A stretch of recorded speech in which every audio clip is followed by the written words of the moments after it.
Before you pick a siding color because it looked good in one photo online, pause for just a second. You are choosing a color that has to work beside the roof, around the windows, under the gutters, next to the landscaping. So today I want to walk you through how to pick a siding color you will not regret 5 years from now. The trick is simple. Do not pick siding by itself. Pick the whole exterior palette. The biggest mistake I see is picking the siding color first. Your house already has a color palette before siding ever shows up. The roof has a color, the brick and stone have undertones. So instead of asking what siding do I like, kind of ask what colors are already here. Now here's the practical version. A brown, tan, weatherwood, or kind of a rusty or maybe a warm gray roof usually works better with warmer colored siding. Think like cream, taupe, beige, clay. A black or charcoal or slate or blue gray roof usually works better with cooler siding colors. Now that doesn't mean you cannot be creative. It just means the house is maybe giving you some clues and you shouldn't ignore those. A lot of color coordination comes down to undertones. This matters because two colors can both be called gray and still not really belong together. A very cool gray beside red brick can make the brick look more orange. Now, if everything is the same color, the house can look flat. If everything is fighting for attention, on the other hand, it can look like the house got dressed in the dark or something. So let one color lead and let the other colors support it. Light siding with darker shutters adds definition.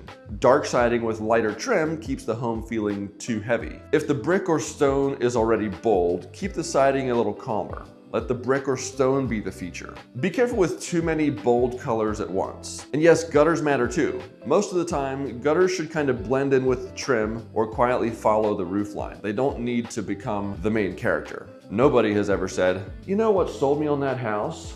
The downspouts." Trends aren't necessarily bad, but siding is a big commitment. Right now, a lot of homeowners like deep greens, rich blues, warm grays, and black accents. But the question is not, is this popular right now? The better question is, does this fit my actual house? And actually on my house, I have black windows and a black roof with just like an off-white siding. The best exterior colors balance personality with restraint. A little flavor is great. There are practical differences between light and dark siding. Lighter colors reflect more sunlight. Darker colors absorb more heat. Insulation, windows, air sealing, roof ventilation, and the wall assembly all matter when it comes to that. But color still plays a role, especially on walls that get strong afternoon sun day after day. Darker colors can also make fading more noticeable over time. Modern siding products have improved, and some product lines are made to handle darker colors better. Do not pick the final color from a tiny sample under showroom lighting if possible. Take it outside, look at it in the morning, look at it in the afternoon, look at it in the shade, hold it beside the roof.